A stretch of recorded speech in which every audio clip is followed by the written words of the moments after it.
ಬಂಧುಗಳಿಗೆ ವಿಶೇಷವಾಗಿ ಮಹಿಳೆಯರಿಗೆ ಹೃತ್ಪೂರ್ವಕವಾದಂತಹ ಶುಭಾಶಯಗಳನ್ನು ಹೇಳಲಿಕ್ಕೆ ಬಯಸ್ತೇನೆ.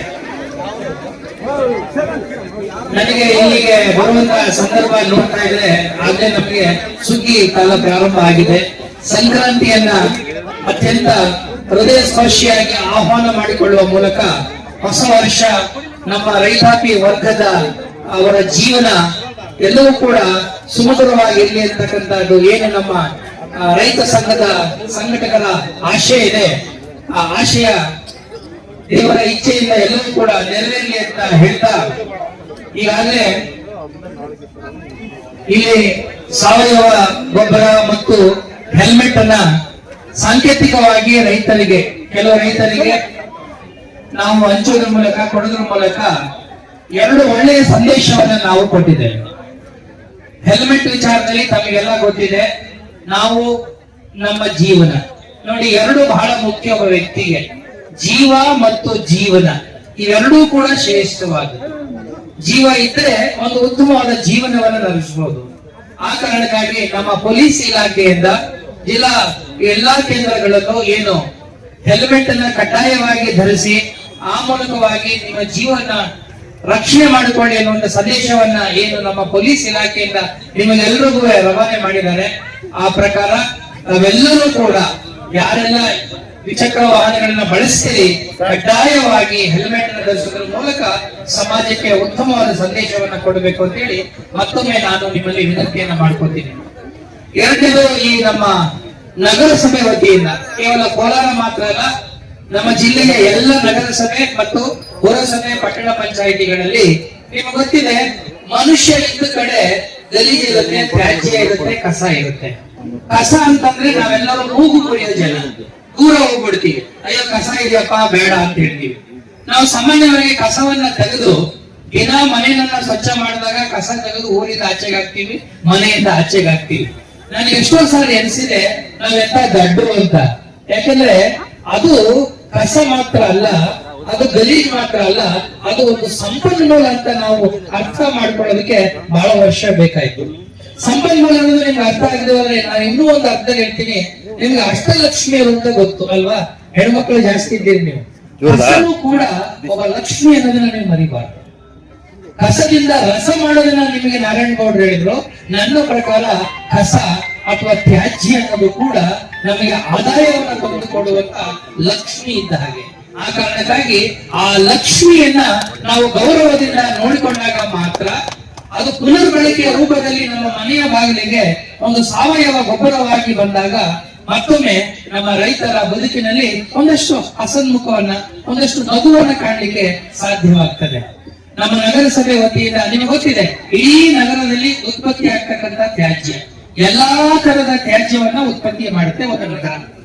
ಆ ಎಲ್ಲ ತ್ಯಾಜ್ಯಗಳನ್ನ ಸಂಗ್ರಹಿಸಿ ಬೇರ್ಪಡಿಸಿ ನಂತರ ವೈಜ್ಞಾನಿಕವಾಗಿ ಅವುಗಳನ್ನ ಸಂಸ್ಕರಣೆ ಮಾಡಿ ಮತ್ತು ಪ್ರಯೋಗಾಲಯದಲ್ಲಿ ಅದನ್ನ ಸಂಪೂರ್ಣವಾಗಿ ಅದನ್ನ ಎಕ್ಸ್ಪೆರಿಮೆಂಟ್ ಮಾಡಿಸಿ ಟೆಸ್ಟ್ ಮಾಡಿಕೊಂಡು ನಂತರ ಇದರೊಳಗಡೆ ಏನೆಲ್ಲ ಕಂಟೆಂಟ್ಸ್ ಇದೆ, ಈ ಗೊಬ್ಬರವನ್ನ ರೈತರುಗಳು ಉಪಯೋಗಿಸೋದ್ರಿಂದ ಏನ್ ಅನುಕೂಲ ಆಗುತ್ತೆ ಅನ್ನೋದೆಲ್ಲವೂ ಕೂಡ ವೈಜ್ಞಾನಿಕವಾಗಿ ನಾವು ಅದನ್ನ ಪರೀಕ್ಷೆ ಮಾಡಿಸಿ ಈ ಒಂದು ಕೋಲಾರದಲ್ಲಿ ಕೋಲಾರ್ ಅಗ್ರಿ ಗೋಲ್ಡ್ ಅಂತಕ್ಕಂಥ ಸಾವಯವ ಗೊಬ್ಬರವನ್ನು ನಾವು ಮಾರಾಟವನ್ನ ಮಾಡ್ತಾ ಇದ್ದೀವಿ ಅತ್ಯಂತ ಕಡಿಮೆ ರಿಯಾಯಿತಿ ದರದಲ್ಲಿ.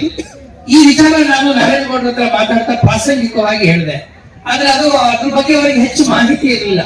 ತಕ್ಷಣ ಹೇಳಿದ್ರು, ಇಲ್ಲ ಸರ್, ನಮ್ಮ ರೈತ ದಿನಾಚರಣೆಯ ಸಂದರ್ಭದಲ್ಲಿ ನಾವು ಇದನ್ನ ಮತ್ತಷ್ಟು ಹೆಚ್ಚು ರೈತರ ಗಮನಕ್ಕೆ ತರೋಣ ಒಂದು ಮಾತು ಹೇಳಿದ್ರು. ಇನ್ನೊಂದು ಒಳ್ಳೆಯ ಸಲಹೆಯನ್ನು ಕೊಟ್ಟರು, ನಾವು APMC ನಲ್ಲಿ ಬರ್ತಕ್ಕಂಥ ರೈತರುಗಳಿಗೆ ನೀವೇನಾದ್ರೂ ಒಂದಷ್ಟು ಜಾಗೃತಿ ಮೂಡಿಸೋದಾದ್ರೆ ಅಲ್ಲಿ ರೈತರಿಗೆ ಹೆಚ್ಚಿನ ಪ್ರಮಾಣದಲ್ಲಿ ಅನುಕೂಲ ಆಗುತ್ತೆ ಅನ್ನೋ ಮಾತನ್ನ ಹೇಳಿದ್ರು. ಅವರ ಒಂದು ಸಲಹೆಯ ಮೇರೆಗೆ ನಾನು ನಮ್ಮ ಕಮಿಷನರ್ ಗೆ ನಿರ್ದೇಶನವನ್ನು ಕೊಟ್ಟು ಸದ್ಯದಲ್ಲೇ ನಾವು ಆ ಇಡೀ APMC ನಮ್ಮ ಜಿಲ್ಲೆಯ ಎಲ್ಲಾ APMCಗಳಲ್ಲೂ ಕೂಡ ಈ ರೀತಿ ಒಂದು ಔಟ್ಲೆಟ್, ಅಂದ್ರೆ ಈ ಗೊಬ್ಬರವನ್ನ ಮಾರತಕ್ಕಂತ ಒಂದು ಅಂಗಡಿ ಮಳಿಗೆಯನ್ನ ನಾವೆಲ್ಲ APMC ಮಾರುಕಟ್ಟೆಗಳಿಗೆ ತೆಗೆಯುವ ಕೆಲಸವನ್ನ ನಾವು ಮಾಡ್ತಾ ಇದ್ದೇವೆ. ನೋಡಿ, ಕೋಲಾರದಲ್ಲಿ ಅಗ್ರಿ ಗೋಲ್ಡ್ ಅಂತ ನಾವು ಮಾಡಿದ್ದೇವೆ, ನಮ್ಮ ಮುಳಬಾಗಿಲಿನಲ್ಲಿ ಸೂರ್ಯ ಗೋಲ್ಡ್ ಅಂತ ಮಾಡಿದ್ದಾರೆ, ಅದೇ ರೀತಿ ನಮ್ಮ ಬಂಗಾರಪೇಟೆನಲ್ಲಿ ಜೀವಧಾರೆ ಅಂತ ಮಾಡಿದ್ದಾರೆ, KGF ನಲ್ಲಿ KGF ಗೋಲ್ಡ್ ಅಂತ ಮಾಡಿದ್ದಾರೆ. ಅಂದ್ರೆ ನಮ್ಮ ನಗರದ ಸ್ಥಳೀಯ ಸಂಸ್ಥೆಗಳು ಅವರೇ ಉತ್ಪತ್ತಿ ಮಾಡ್ತಾ ಇಲ್ಲ, ಸಾರ್ವಜನಿಕರು ನಗರಗಳಲ್ಲಿ ಉತ್ಪತ್ತಿ ಮಾಡಿದ ತ್ಯಾಜ್ಯವನ್ನ ಬಳಸಿಕೊಂಡು ಆ ಮೂಲಕ ನಗರಸಭೆಗೂ ಆದಾಯ ಬರ್ತಾ ಇದೆ. ಅದರ ಜೊತೆನಲ್ಲಿ ರೈತರ ಹೊಲಗಳಲ್ಲಿ ಗದ್ದೆಗಳಲ್ಲಿ ಒಂದಷ್ಟು ಬೆಳೆಗಳು ನಳನಳಿಸುವಾಗೆ ಸಾಧ್ಯವಾಗಿದೆ.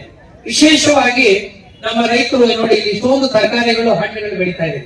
ಆ ಹಣ್ಣು ತರಕಾರಿ ಬೆಳೀಲಿಕ್ಕೆ ಈ ಒಂದು ಗೊಬ್ಬರ ಅತ್ಯಂತ ಉತ್ತಮವಾದಂತಹ ಗೊಬ್ಬರವಾಗಿದೆ. ಅದನ್ನ ಬಳಸಬೇಕು ಅಂತ ಹೇಳಿ ಈ ಸಂದರ್ಭದಲ್ಲಿ ನಾನು ಹೇಳಲಿಕ್ಕೆ ಬಯಸ್ತೇನೆ. ಮತ್ತೆ ಇನ್ನೊಂದು, ನಮ್ಮ ಈ ಏನು SWM ಸೈಟ್ ಇದೆ, ನಮ್ಮ ಕೋಲಾರಕ್ಕೆ ನಗರಸಭೆಗೆ ಸಂಬಂಧಪಟ್ಟ ಹಾಗೆ ಚಂದ್ರಟಿ ಹತ್ರ ನಮ್ದು ಸೈಟ್ ಇದೆ. ಅಲ್ಲಿ ನಾವು ಸಂಸ್ಕರಣೆ ಮಾಡ್ತಾ ಇದೀವಿ. ಅಲ್ಲಿ ಈಗಾಗಲೇ ಸರ್ಕಾರ ಅಲ್ಲಿ ಒಂದು CNG ಗ್ಯಾಸ್ ಪ್ರೊಡ್ಯೂಸ್ ಮಾಡತಕ್ಕಂತ ಒಂದು ಪ್ಲಾಂಟ್ ಅನ್ನ ಕೂಡ ಅಪ್ರೂವ್ ಮಾಡಿದೆ. ಈ CNG ಗ್ಯಾಸ್ ಅನ್ನ ಹೇಗೆ ಉತ್ಪತ್ತಿ ಮಾಡ್ತೇವೆ ಅಂತಂದ್ರೆ, ಮತ್ತೆ ಈ ನಗರಗಳಲ್ಲಿ ಉತ್ಪತ್ತಿ ಆಗುವಂತ ತ್ಯಾಜ್ಯವನ್ನ ಬಳಸಿಕೊಂಡು ನಾವು ಅದನ್ನ ಮಾಡ್ತಾ ಇದ್ದೇವೆ. ಸುಮಾರು 150 ಟನ್ ತ್ಯಾಜ್ಯ ನಮಗೆ ಬೇಕು ಅಲ್ಲಿ ಒಂದು CNG ಗ್ಯಾಸ್ ನ ಉತ್ಪತ್ತಿ ಮಾಡ್ಲಿಕ್ಕೆ. ಅಷ್ಟು ತ್ಯಾಜ್ಯ ನಮ್ಮ ಎಲ್ಲ ನಗರಗಳಲ್ಲಿ, ವಿಶೇಷವಾಗಿ ನಾವು ಈ ಕೋಲಾರ ಮತ್ತು ವೇಮಗಲನ್ನ ನಾವು ಸೇರಿಸ್ಕೊಂಡಿದೀವಿ, ಮಾಲೂರು ಕೂಡ ಅಲ್ಲಿಗೆ ಸೇರಿಸ್ಕೊಂಡಿದೀವಿ. ಯಾಕಂದ್ರೆ ತುಂಬಾ ದೂರ ಆದ್ರೆ ಟ್ರಾನ್ಸ್ಪೋರ್ಟೇಶನ್ ಪ್ರಾಬ್ಲಮ್ ಆಗುತ್ತೆ ಅಂತ. ಇದರ ಜೊತೆನಲ್ಲಿ ನಮಗೆ ಕಡಿಮೆ ಆಗಿರ್ತಕ್ಕಂಥ ತ್ಯಾಜ್ಯವನ್ನ APMC ಇಂದ ಬಳಸ್ಕೊಳ್ಳೋ ಪ್ರಯತ್ನವನ್ನು ಮಾಡ್ತಾರೆ. APMC ನಲ್ಲಿ ತಮಗೆ ಗೊತ್ತಿದೆ, ಅಲ್ಲಿ ತರಕಾರಿ ವಿಶೇಷವಾಗಿ ಎಲ್ಲ ರೀತಿಯಾದಂತ ಈ ತರಕಾರಿ ತ್ಯಾಜ್ಯ ಉತ್ಪತ್ತಿ ಆಗೋದ್ರಿಂದ ಇದುವರೆಗೂ ಆ ತ್ಯಾಜ್ಯ ಅದು ಸಂಪರ್ಕಕ್ಕೆ ಬರ್ತಾ ಇರಲಿಲ್ಲ ಅಥವಾ ಮರು ಸಂಸ್ಕರಣೆ ಆಗ್ತಾ ಇರಲಿಲ್ಲ. ಈಗ ಅದನ್ನು ಬಳಸಿಕೊಂಡು ನಾವು CNG ಗ್ಯಾಸ್ ಅನ್ನ ಉತ್ಪತ್ತಿ ಮಾಡ್ತಕ್ಕಂತ ಒಂದು ವೈಜ್ಞಾನಿಕವಾದ ರೀತಿಯಲ್ಲಿ ಅದನ್ನ ಕೆಲಸವನ್ನ ನಮ್ಮ ಸರ್ಕಾರ ಮಾಡ್ತಾ ಇದೆ. ಅದರಿಂದ ಮುಂದಿನ ದಿನಗಳಲ್ಲಿ ನಮ್ಮ ರೈತರಿಗೂ ಕೂಡ ವಿಶೇಷವಾದ ಅನುಕೂಲ ಆಗುತ್ತೆ ಅನ್ನೋ ಮಾತನ್ನ ನಾನು ಹೇಳಲಿಕ್ಕೆ ಬಯಸ್ತೇನೆ. ಮತ್ತು ರೈತರ ಬಗ್ಗೆ ನಾನೇನು ವಿಶೇಷವಾಗಿ ಹೇಳಬೇಕಾಗಿಲ್ಲ. ರೈತರು ಇದ್ದ ಕಡೆ ಸಾಮಾನ್ಯವಾಗಿ ನಾವು ಯಾವಾಗಲೂ ಏನಂತೀವಿ, ರೈತ ಅನ್ನೋರು ಇದ್ರೆ ಅಲ್ಲಿ ಒಂದು ರೀತಿಯಾದಂತಹ ಸಂಭ್ರಮ ಇರಬೇಕು. ಇವತ್ತು ನಾನು ನಮ್ಮ ನಾರಾಯಣಗೌಡರಿಗೆ ನೀವೆಲ್ಲರೂ ಪರವಾಗಿ ಅಭಿನಂದಿಸಲಿಕ್ಕೆ ಇಷ್ಟಪಡ್ತೀನಿ. ಯಾಕೆಂದ್ರೆ ಈ ಕಾರ್ಯಕ್ರಮವನ್ನು ಅವರು ಈ ನಮ್ಮ ರಂಗಮಂದಿರದಲ್ಲಿ ಮಾಡಿದ್ರೆ ಅದಕ್ಕೆ ಅರ್ಥವಿರ್ತಿರ್ಲಿಲ್ಲ. ಇದೆಲ್ಲೋ ಒಂದು ಕಾರ್ಯಕ್ರಮ ಮಾಡಿದ ಅರ್ಥ ಇರ್ಲಿಲ್ಲ.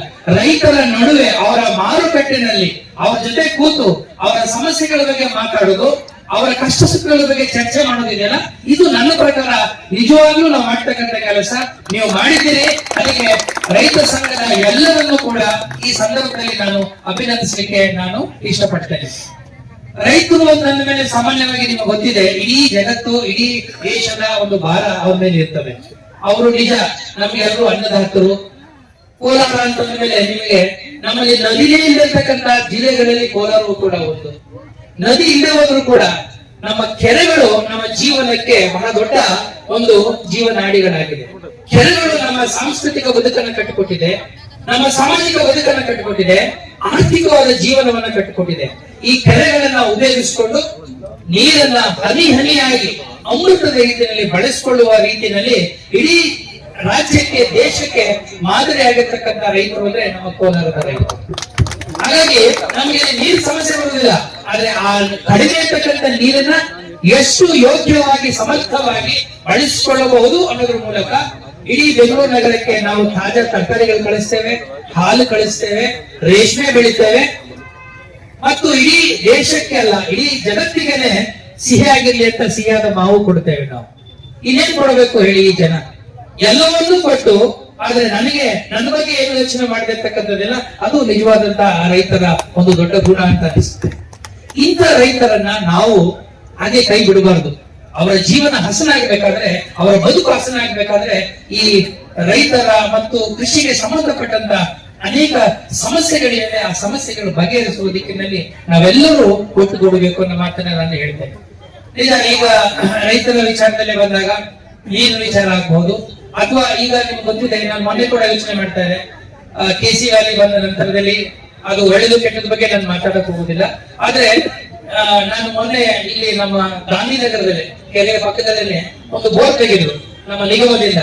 ಆ ಬೋರ್ ನಲ್ಲಿ 130 ಅಡಿಯಿಂದ 300 ಅಡಿಗೆ ನೀರು ಬಂದಿದೆ.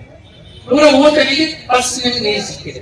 ಅಂದ್ರೆ 700-800 ಅಡಿಗೆಲ್ಲ ನಿಮಗೆ ಉತ್ತಮವಾದಂತಹ ನೀರಿನ ಒಂದು ಅಲ್ಲಿ ಏನು ಈಡನ್ನ ನಾವೇನ್ ಕಡಿದೀವಿ ಅದು ಸಿಗ್ಲಿಕ್ಕೆ ಸಾಧ್ಯವಾಗಿದೆ.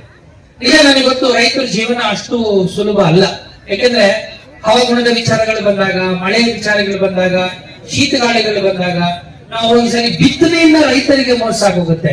ಬಿತ್ತನೆಯ ಬೀಜ ಒಳ್ಳೆಯ ಬೀಜ ಸಿಕ್ಕದೆ ಹೋದ್ರೆ, ಗೊಬ್ಬರಗಳು ಸರಿಯಾಗಿ ಹಾಕದೆ ಹೋದ್ರೆ, ನೀರು ಸರಿಯಾಗಿ ನಾವು ಆರೈಕೆ ಮಾಡದೆ ಹೋದ್ರೆ, ಇಷ್ಟೆಲ್ಲ ಮಾಡ್ಕೊಂಡು ಒಳ್ಳೆ ಬೆಳೆ ಬಂದಿದೆ ಅನ್ನುವಾಗ ಕೆಲವು ಕೀಟಗಳು ರೋಗಗಳು ಕಾಡುತ್ತವೆ. ಇದನ್ನು ತಪ್ಪಿಸ್ಕೊಂಡು ಮುಂದೆ ಹೋಗಿ ಒಳ್ಳೆ ಬೆಳೆ ಬಂದಿದೆ ಅಂದಾಗ ಮಧ್ಯವರ್ತಿಗಳು ಮಾರುಕಟ್ಟೆ ಸಮಸ್ಯೆಗಳು ಬರುತ್ತೆ. ಸೊ ಹೆಚ್ಚಿಗೂ ಸವಾಲುಗಳನ್ನ ಎದುರಿಸಬೇಕಾದಂತ ಅನಿವಾರ್ಯ ಸ್ಥಿತಿನಲ್ಲಿ ಇವತ್ತು ನಮ್ಮ ರೈತರು ಇದ್ದಾರೆ ಅನ್ನೋದು ಅತ್ಯಂತ ನಮ್ಗೆಲ್ಲರೂ ಕೂಡ ಬೇಸರದ ಒಂದು ಸಂಗತಿ. ಮಾತಾಡ್ತಾ ಇದ್ದಾರೆ ಕ್ಷಮಾಪಣೆಯಲ್ಲಿ. ಈಗ ನಾವು ನಿಮಗೆ ಹೊಂದಿದ್ರೆ ಈಗ ಗಡಿಭಾಗದಲ್ಲಿ ಚೆನ್ನೈ ಕಾರಿಡಾರ್ ಮತ್ತೆ ಈ ತೂಕೈಪುರ ಅಂದ್ರೆ 2 ರಸ್ತೆ ಹೋಗಿದೆ. ಅದರಲ್ಲಿ ನಿಮ್ಮ ಹತ್ರ ಆರ್ಬಿಟೇಷನ್ಸ್ ಇದೆ. ಅದು ಪಿ ನಂಬರ್ ದುರಸ್ತಿ ಆಗ್ತಾ ಇಲ್ಲ. ಅದು ನಿಮ್ಮ ಆದೇಶನೂ ಆಗಿದೆ. ಆದ್ರೂ ಪಿ ನಂಬರ್ ದುರಸ್ತಿ ಮಾಡ್ಬೇಕಂದ್ರೆ ಕಡತ ಇಲ್ಲ, 125 ಮಾಡೋಕ್ಕಾಗಲ್ಲ, ಮಿಸ್ಸಿಂಗ್ ಕಡತ ಆಗ್ತಾ ಇಲ್ಲ ಅಂತೇಳಿ ಆ ರೈತರಿಗೆ ಪರಿಹಾರ ಆಗಿ ಕೊಡ್ತಾ ಇರೋದೇ 3,80,000. ನಿಮ್ಮ ಇದರಲ್ಲಿ ಹೆಚ್ಚಾಗಿ ಬೇಕು ಅಂತೇಳಿ ಕೇಳ್ತಾ ಇದ್ದಾರೆ. ಅದನ್ನ ಸ್ವಲ್ಪ ಗಂಭೀರವಾಗಿ ಪರಿಸ್ಬೇಕು ಈ ಒಂದು ಇದ್ರ ಮುಖಾಂತರ. ಯಾಕಂದ್ರೆ ರೈತರು ಇದ್ದಾರೆ ಎಲ್ಲರೂ. ನಾರಾಯಣಗೌಡ್ರು ಹೇಳಿದ ವಿಚಾರ ಅದು ಈಗಾಗಲೇ ಏನು ರಸ್ತೆಗಾಗಿ ಭೂಮಿಯನ್ನ ಕಳ್ಕೊಂಡಿದ್ದೀವಿ. ಸರ್ಕಾರದಿಂದ ಅಥವಾ NHAಯಿಂದ ನಿಮಗೆ ಮೊದಲ ಹಂತದಲ್ಲಿ ಒಂದು ಪರಿಹಾರ ಬಂದಿದೆ. ಆದ್ರೆ ಆ ಪರಿಹಾರ ಸಾಲದೆ ಹೆಚ್ಚುವರಿ ಪರಿಹಾರಕ್ಕೂ ಕೂಡ ಹಾಕೊಂಡಿದೆ. ಹೆಚ್ಚುವರಿ ಪರಿಹಾರ ಮಾಡಬೇಕಾದಾಗ ಹಿಂದೆ ಪರಿಹಾರ ಕೊಡುವಾಗ ಪ್ರಾಯಶಃ ಅಲ್ಲಿ ಯಾರಿದ್ರು ಅನ್ನೋದ್ರ ಮೇಲೆ ಅವರಿಗೆ ಪರಿಹಾರ ಕೊಟ್ಬಿಟ್ಟಿರ್ಬೇಕು. ಆದ್ರೆ ಈಗ ಅದೇನಾಗಿದೆ, ಪಿ ನಂಬರ್ ಅಲ್ಲೇ ಮುಂದುವರಿತಾ ಇರೋದ್ರಿಂದ ಈಗ ಇರ್ತಕ್ಕಂಥವರಿಗೆ ಹೆಚ್ಚುವರಿ ಪರಿಹಾರವನ್ನ ಕೊಡಬಹುದೇ ಕೊಡಬಾರದೆ ಅನ್ನೋದು ಸಮಸ್ಯೆ ಆಗಿದೆ. ಇದ್ರ ಬಗ್ಗೆ ಒಂದು ಕ್ಲಾರಿಫಿಕೇಶನ್ ಕೂಡ ನಾವು ಕೇಳಿದ್ದೇವೆ. ಇದು ಒಂದು ಕಡೆ ಕ್ಲಾರಿಫಿಕೇಶನ್ ಬೇಗ ಬಂದ್ರೆ ಅವರಿಗೆ ಕೊಡಬಹುದು ಅಂತ ಹೇಳಿದ್ರೆ ನಾವೇನು ಆರ್ಬಿಟ್ರೇಷನ್ ಮಾಡ್ತಾ ಇದೀವಿ, ಹೆಚ್ಚುವರಿ ಪರಿಹಾರ ಕಾನೂನು ಪ್ರಕಾರ ಏನ್ ಕೊಡಬೇಕಾಗಿದ್ದು ಅದು ಕೊಡುವ ಕೆಲಸವನ್ನು ನಾವು ಮಾಡ್ತೇವೆ. ನಾವು ಹೇಳ್ತಾ ಇರೋದೇನಂದ್ರೆ ಆ ಭೂಮಿಯ ವಿಚಾರದಲ್ಲಿ ಒಂದು ಶಾಶ್ವತವಾದಂತ ಒಂದು ಪರಿಹಾರ ಅಂದ್ರೆ ಪಿ ನಂಬರ್ ಅಂತ ಏನಿದೆ ಇದೆಲ್ಲ ನಿಮಗೆ ಗೊತ್ತು. ಸರ್ಕಾರದಿಂದ ಹಿಂದೆ 40, 50, 100, 60 ವರ್ಷಗಳ ಹಿಂದೆ ಸರ್ಕಾರದಿಂದ ಮಂಜೂರಾಗಿರ್ತಕ್ಕಂಥ ಜಮೀನು ನಮ್ಮ ರೈತರುಗಳು ನಾವು ಯಾವತ್ತೂ ಕೂಡ ಅದ್ರ ಬಗ್ಗೆ ತಲೆ ಕೆಡಿಸ್ಕೊಳ್ಳಕ್ ಹೋಗ್ಲಿಲ್ಲ. ನಮ್ಮ ತಾತನಿಗೆ ಮಂಜೂರಾಗಿತ್ತು, ಆಮೇಲೆ ನಮ್ಮ ಅಪ್ಪನಿಗೆ ಬಂತು, ತಾತನೂ ಖಾತೆ ಮಾಡಿಸ್ಕೊಳ್ಳಿಲ್ಲ, ನಮ್ಮ ಅಪ್ಪನೂ ಖಾತೆ ಮಾಡಿಸ್ಕೊಳ್ಳಿಲ್ಲ. ಅವರು ತೀರ್ಕೊಂಡ್ರು, ನಮಗೂ ಬೇಕಾಗಿಲ್ಲ, ನಾವು ಓದ್ಕೊಂಡು ಹೊರಗಡೆ ಹೋಗ್ಬಿಟ್ಟು ಅದೇನಾಗಬೇಕು. ಜಮೀನಲ್ಲಿ ನಾನಿದ್ದೆ, ನನ್ನ ಪ್ರಕಾರ ಇದು 4 ಎಕರೆ ಅಂತ ನನಗೆ ಅನಿಸ್ತು, ನಾನಿದ್ದೆ, ನಾನು ಯಾವತ್ತೂ ಅದನ್ನ ಸರ್ವೆ ಮಾಡ್ಸಕ್ ಹೋಗ್ಲಿಲ್ಲ. ಪಕ್ಕದಲ್ಲಿದ್ರು ಅವರು 4 ಎಕರೆ ಅಂತ ಇದ್ಬಿಟ್ರು. ಸರ್ವೆ ಆಗದಿರೋದ್ರಿಂದ ಈ ಸಮಸ್ಯೆಗಳು ಹುಟ್ಕೊಂಡ್ಬಿಡ್ತು. ಸರ್ವೆ ಆಗಬೇಕು ಅಂದ್ರೆ ದುರಸ್ತ ಆಗಬೇಕು. ಯಾಕಂದ್ರೆ ಒಂದು ಸರ್ವೆ ನಂಬರ್ ನಲ್ಲಿ 100 ಎಕರೆ 200 ಎಕರೆ 300 ಎಕರೆ ಇದ್ದಾಗ 10 ಜನ ಗ್ರಾಂಟಿಗಳು ಮಂಜೂರಿದಾರಿದ್ದಾಗ ಈ ಸಮಸ್ಯೆ ಬಂತು. ಈ ಸಮಸ್ಯೆನ ನಮ್ಮ ಕರ್ನಾಟಕ ಸರ್ಕಾರ ಅತ್ಯಂತ ಗಂಭೀರವಾಗಿ ಪರಿಗಣಿಸಿ ಈಗ ನಾವು ಸಾಕಷ್ಟು ಈ ಪಿ ನಂಬರ್ ಸಮಸ್ಯೆನ ಬಗೆಹರಿಸುವ ಪ್ರಯತ್ನ ಮಾಡಿ ಸುಮಾರು 6,250 ರೈತರುಗಳ ಸಮಸ್ಯೆನ ಈಗಾಗಲೇ ಬಗೆಹರಿಸಿದ್ದೀವಿ. ಆ ಎಲ್ಲರಿಗೂ ಕೂಡ ಈಗ ದುರಸ್ತಿ ಮಾಡಿಸಲಿಕ್ಕೆ ಎಲ್ಲ ವ್ಯವಸ್ಥೆಯನ್ನು ಕೂಡ ಈಗ ಆಗಿದೆ. ಈಗ ನೀವೇನ್ ಹೇಳ್ತಾ ಇದ್ದೀರಿ, ಈ ನಮ್ಮ ಬೆಂಗಳೂರು ಚೆನ್ನೈ ಎಕ್ಸ್ಪ್ರೆಸ್ ವಿಚಾರದಲ್ಲಿ ಯಾರಿಗೆ ಈಗ ಹೆಚ್ಚುವರಿ ಒಂದು ಪರಿಹಾರದ ಬಗ್ಗೆ ಇದೆ ಅದನ್ನ ಬೇಕಾದ್ರೆ ನಾನು ವಿಶೇಷವಾಗಿ ಆ ಒಂದು ರೈತರುಗಳನ್ನೇ ನಾನು ತರಿಸ್ಬಿಟ್ಟು ನಮ್ಮ ತಹಶೀಲ್ದಾರ್ಗಳ ಮೂಲಕ ಅವರುಗಳನ್ನೇ ಪ್ರಥಮ ಆದ್ಯತೆಯಲ್ಲಿ ಅದನ್ನ ಏನು ದುರಸ್ತಿ ಮಾಡುವ ಕೆಲಸವನ್ನ ಆದ್ಯತೆ ಮೇಲೆ ತಗೊಳ್ಳೋ ಪ್ರಯತ್ನ ಹಿಡಿದು ಚುಕ್ಕನಹಳ್ಳಿ ಗಡಿಭಾಗ ಅಂತ ಹೋಗಿದೆ. ಅದ್ರ ಜೊತೆಗೆ ಈಗ ಚೆನ್ನೈ ಕಾರಿಡಾರ್ ರಸ್ತೆ ಪಕ್ಕದಲ್ಲಿ ಪಾದಚಾರಿ ರಸ್ತೆ ಇಲ್ಲ. ಆ ಪಾದಚಾರಿ ರಸ್ತೆ ಇಲ್ಲದಕ್ಕ ರೈತರು ಉಳಿಗೆ ಜಮೀನಿಗೆ ಹೋಗಕ್ ಆಗ್ತಾ ಇಲ್ಲ. ಅದು ತುಂಬಾ ತೊಂದರೆ ಆಗ್ತಾ ಇದೆ. ಈಗ ನಿಮ್ದು ಪಿ ನಂಬರ್ದು ತಮ್ಗೆಲ್ಲ ಗೊತ್ತಿದೆ, ಆಮೇಲೆ ಪ್ರತಿಯೊಂದು ವಿಚಾರದಲ್ಲೂ ಗಮನಿಸಿದೆ. ನನಗೆ ನಿಮ್ಮಿಂದ ಒಂದು ಸಹಕಾರ ಏನಪ್ಪಾ ಅಂದ್ರೆ ಅಂತ ರೈತರುಗಳದ್ದು ಪಟ್ಟಿ ಕೊಟ್ಬಿಟ್ರೆ ಯಾವ್ಯಾವ ರೈತರುಗಳಿಗೆ ಪಿ ನಂಬರಿನ ಅನಾನುಕೂಲ ಆಗ್ತಾ ಇದೆ ಅದು ದುರಸ್ತಿ ಮಾಡಬೇಕು ಅಂತ ತಾವು ಅನಿಸೋದಾದ್ರೆ ತಾಲೂಕು ವಾರು ನನಗೆ ಪಟ್ಟಿ ಕೊಟ್ಬಿಟ್ರೆ ಅದಷ್ಟಕ್ಕೂ ಒಂದು ವಿಶೇಷವಾದ ಅಭಿಯಾನವನ್ನ ಮಾಡಿ ನಾನು ಮುಗಿಸ್ಕೊಡ್ತೀನಿ. ಎರಡನೇದು ತಾವೇನು ಈಗ ಎಕ್ಸ್ಪ್ರೆಸ್ ಹೈವೇ ಪಕ್ಕದಲ್ಲಿ ಸರ್ವಿಸ್ ರೋಡ್ ಇಲ್ಲ ಕಡತ ಇರಲ್ಲ, ಆ ಕಡತ ಇಲ್ಲ ಮೂಲ ಮಂಜೂರಾತಿ ಕಡತ ಇಲ್ಲದೆ ಹೋದ್ರೆ ಸರ್ಕಾರದಲ್ಲಿ 2018ರಲ್ಲಿ ಒಂದು ಆದೇಶವನ್ನು ಹೊರಡಿಸಿದ್ದಾರೆ. ಆ ಪ್ರಕಾರ ಒಂದು ಮಿಸ್ಸಿಂಗ್ ಫೈಲ್ ಕಮಿಟಿ ಅಂತ ಒಂದಿದೆ. ಆ ಮಿಸ್ಸಿಂಗ್ ಫೈಲ್ ಕಮಿಟಿನಲ್ಲಿ ಒಂದಷ್ಟು ಸರಳೀಕರಣ ಮಾಡಿದ್ದಾರೆ. ಆ ಸರಳೀಕರಣದ ಪ್ರಕಾರ ಯಾವುದಾದ್ರೂ ಒಂದು ದಾಖಲೆ ಇರಬೇಕು, ಅವ್ರ ಹಕ್ಕನ್ನ ಸ್ಥಾಪಿಸಲಿಕ್ಕೆ ಅಂತಿದೆ. ಅದರ ಮೇಲೆ ನಾವು ಗೈರು ಮೇಲೆ ಕಡತವನ್ನ ನಿರ್ಮಾಣ ಮಾಡಿ ದುರಸ್ತಿ ಮಾಡ್ಕೊಳ್ಳಿಕ್ಕೆ ಅವಕಾಶ ಇದೆ. ಇದು ನಾವೀಗಾಗಲೇ ಪ್ರಾರಂಭ ಮಾಡಿದ್ದೇವೆ, ಅದರ ಹೆಚ್ಚು ಪ್ರಚಾರ ನಾವು ಮಾಡಕ್ ಹೋಗ್ಲಿಲ್ಲ. ಮುಂದಿನ ದಿನಗಳಲ್ಲಿ ಬಹಳಷ್ಟು ಬೇಗ ಇದರ ಹೆಚ್ಚು ವಿಷಯವನ್ನು ಕೂಡ ನಾನು ನಿಮ್ಮ ಗಮನಕ್ಕೆ ರೈತರ ಗಮನ. ಈಗ ನಮ್ಮ ಹಿರಿಯ ಪತ್ರಕರ್ತ ಗೋಪಿನಾಥ್ ಅವರು ಮಾತಾಡ್ತಾ ಇರ್ತಾರೆ, 25 ವರ್ಷ ಇನ್ನೇನು ನೆಕ್ಸ್ಟ್ ಇಯರ್ ಆಗ್ತದೆ, ಏನೋ ಟೊಮ್ಯಾಟೊ ಮಾರ್ಕೆಟ್ ಜಾಗದ ಸಮಸ್ಯೆ ಅದು ನಮಗೆ ಗಂಭೀರವಾಗಿ. ಯಾಕಂದ್ರೆ ಪ್ರತಿ ವರ್ಷ ರೈತರು ಬೆಳೆದಂತಹ ಬೆಳೆ ನೀವು ಯಾಕಂದ್ರೆ ನೀವು ಬಂದ ಅಂತ ನೋಡ್ತಾ ಇದ್ದೀರಾ. ಮಳೆ ಬಂದ್ರೆ ಅದು ಹರಾಜು ಪ್ರಕ್ರಿಯೆ ನಿಂತೋಗ್ತದೆ, ವ್ಯಾಪಾರಸ್ಥರಿಗೂ ತೊಂದರೆ, ರೈತರಿಗೂ ತೊಂದರೆ, ಮತ್ತೆ ಮಂಡಿ ಮಾಲೀಕರಿಗೂ ತೊಂದರೆ ಆಗ್ತದೆ. ಎರಡು ಪ್ರಶ್ನೆಗೆ ಉತ್ತರ ಕೊಟ್ಬಿಡ್ತೀನಿ. ಹಿಂದೆ ನೀವು ಕೇಳಿದ ಪ್ರಶ್ನೆಯಲ್ಲಿ ಈ ಸರ್ವಿಸ್ ರೋಡ್ ಯಾಕೆ ನೀವು ಹಾಕಿಲ್ಲ? ನೋಡಿ, ರಸ್ತೆಯನ್ನು ಕೇಂದ್ರ ಸರ್ಕಾರದವರು ಮಾಡಿಬಿಟ್ರು, ರೈತರು ಭೂಮಿ ತಗೊಂಡ್ರು, ಭೂಮಿಗೆ ಪರಿಹಾರವನ್ನು ಕೊಟ್ಟರು. ಆದ್ರೆ ಈ ಸರ್ವಿಸ್ ರೋಡ್ ಮಾಡ್ಲಿಕ್ಕೆ ಅವರ ಪ್ಲಾನ್ ನಲ್ಲಿ ಮುಂಚೆ ಇರಲಿಲ್ಲ. ಸರ್ವಿಸ್ ರೋಡ್ ಮಾಡಬೇಕು ಅಂತಕ್ಕಂಥ ರೈತರೆಲ್ಲರೂ ಕೂಡ ಅವರು ಆಗ್ರಹ ಮಾಡಿದ್ದಾರೆ. ಯಾಕೆಂದ್ರೆ ಅವರ ಜಮೀನಿಗೆ ಹೋಗ್ಲಿಕ್ಕೆ ಅಲ್ಲಿ ರಸ್ತೆ ಇಲ್ಲ. ಎಷ್ಟೋ ಕಡೆ ರಸ್ತೆ ಮೇಲ್ಗಡೆ ಹೋಗ್ಬೇಕು ಅಥವಾ ಅಂಡರ್ ಪಾಸ್ ಇಂದ ಹೋಗ್ಬೇಕು, ಅಲ್ಲಿ ಅವಕಾಶಗಳಿಲ್ಲ. ಇದು ನನ್ನ ಗಮನಕ್ಕೂ ತಂದಿದ್ದಾರೆ. ಇದ್ರ ಬಗ್ಗೆ ನಾವು ಕೇಂದ್ರ ಸರ್ಕಾರದ ಗಮನಕ್ಕೆ ತಂದಾಗ ಅವರು ನಾವು ರಸ್ತೆ ಮಾಡಿಕೊಳ್ಳಕ್ಕೆ ಸಿದ್ಧವಾಗಿದ್ದೀವಿ, ಆದ್ರೆ ಈ ಸರ್ವಿಸ್ ರೋಡ್ ಮಾಡಲಿಕ್ಕೆ ಭೂಮಿ ಅಗತ್ಯ ಇದೆ, ಭೂಮಿಯನ್ನ ನೀವು ರಾಜ್ಯ ಸರ್ಕಾರದವರು ಕೊಡಬೇಕು ಅಂತ ಕೇಳಿದ್ದಾರೆ. ಅದಕ್ಕೆ ಅವರು ಪ್ರಪೋಸಲ್ ಕೂಡ ಕೊಟ್ಟಿದ್ದಾರೆ. ಅದು ಮಾನ್ಯ ಮುಖ್ಯಮಂತ್ರಿಗಳ ಗಮನದಲ್ಲೂ ಕೂಡ ಇದೆ, ಸರ್ಕಾರದ ಗಮನದಲ್ಲಿ ಇರೋದ್ರಿಂದ ಸರ್ಕಾರ ಆ ಭೂಮಿಯನ್ನು ಕೊಡುವ ತೀರ್ಮಾನವನ್ನ ಮಾಡಿದಾಗ ಆ ಕೇಂದ್ರ ಸರ್ಕಾರದವರು ಆ ರಸ್ತೆಯನ್ನ ಮಾಡಲಿಕ್ಕೆ ಅವಕಾಶ ಇದೆ. ಇದು ಬಹುಶಃ ರಾಜ್ಯ ಮತ್ತು ಕೇಂದ್ರ ಸರ್ಕಾರದ ಮಟ್ಟದಲ್ಲಿ ತೀರ್ಮಾನ ಆಗ್ಬೇಕಾಗಿರೋದು, ಅಲ್ಲಿ ಒಂದು ಪಾಲಿಸಿ ತೀರ್ಮಾನ ಆಗ್ಬೇಕು ಅಂತ ಹೇಳಲಿಕ್ಕೆ ಬಯಸ್ತೇನೆ. ಈಗ ನಾವೇನು APMC ಬಗ್ಗೆ ಹೇಳ್ತಾ ಇದ್ದೀನಿ, ಇದು ಬಹಳ ವರ್ಷಗಳಿಂದ ಇರ್ತಕ್ಕಂಥ ಸಮಸ್ಯೆ, ನೆನೆಗುದಿಗೆ ಬಿದ್ದಿದೆ. 3-4 ಬಾರಿ ಜಿಲ್ಲಾ ಆಡಳಿತ ಪ್ರಯತ್ನ ಮಾಡಿದೆ. ಆಮೇಲೆ ಜಮೀನನ್ನ ಐಡೆಂಟಿಫೈ ಮಾಡಿ, ಗುರುತು ಮಾಡಿ ಸರ್ಕಾರಕ್ಕೆ ಪ್ರಸ್ತಾವನೆಯನ್ನು ಕೂಡ ಕಳಿಸ್ಕೊಟ್ಟಿದ್ರು.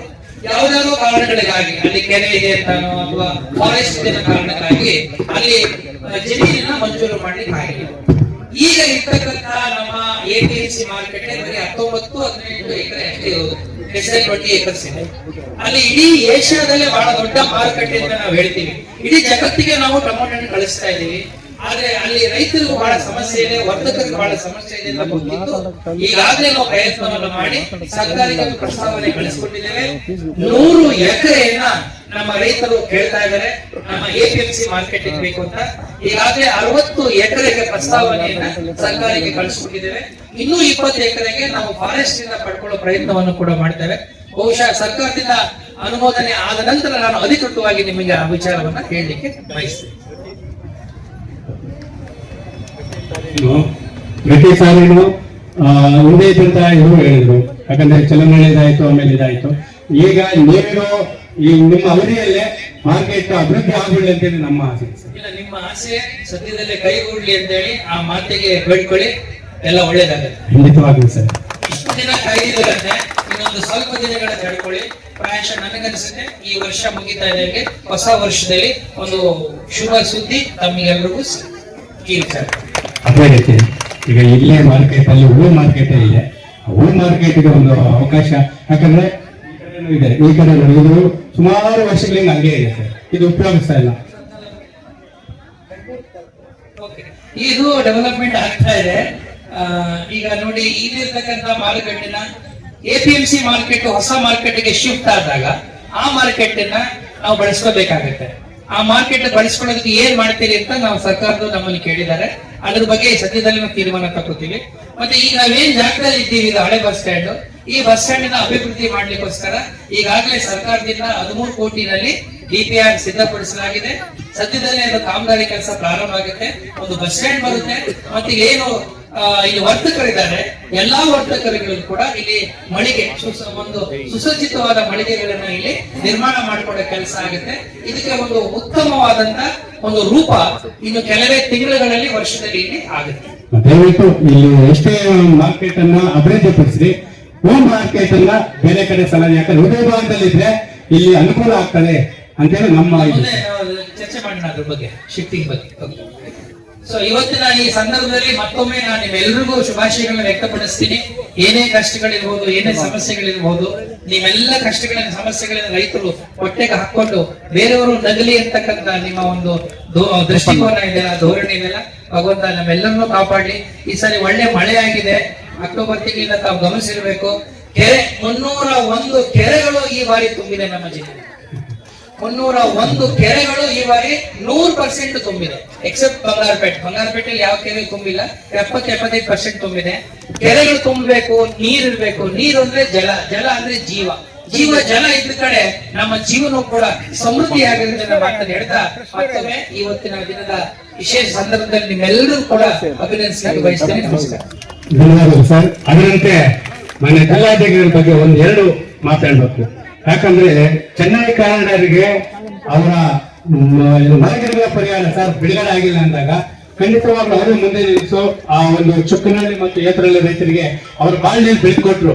ಅದರ ಜೊತೆಗೆ ಈ ಕುರುಬರಲ್ಲಿ ಸರ್ ಈ ತರ ಕುರುಗಾಯಿಗೆ ಜಮೀನಿಲ್ಲ, ಅದು 60 ಎಕರೆ ಈ ತರ ಇದೆ ಅಂದಾಗ ಅವರೇ ಖುದ್ದಾಗಿ ಭೇಟಿ ನೀಡಿ ಆ 60 ಎಕರೆನ ಕುರುಗಾಯಿಗಳಿಗೆ ಮೀಸಲಿಡೋದಕ್ಕೆ ಫೈಲ್ ತರಿಸ್ಕೊಂಡು ಅದನ್ನು ಪಾಣಿಯಲ್ಲಿ ಎಂಟ್ರಿ ಮಾಡಿದ್ದಾರೆ. ಅದಕ್ಕೆ ಆ ಗ್ರಾಮಗಳ ಮತ್ತು ಬಡ ರೈತ ಕೂಲಿ ಪರವಾಗಿ ಕಾರ್ಯಕ್ರಮದಲ್ಲಿ ವಿಶೇಷವಾಗಿ ಅಭಿನಂದನೆ ಸಲ್ಲಿಸ್ತಾರೆ. ದಯವಿಟ್ಟು ಗಮನ ಕೊಡ್ತಾರೆ.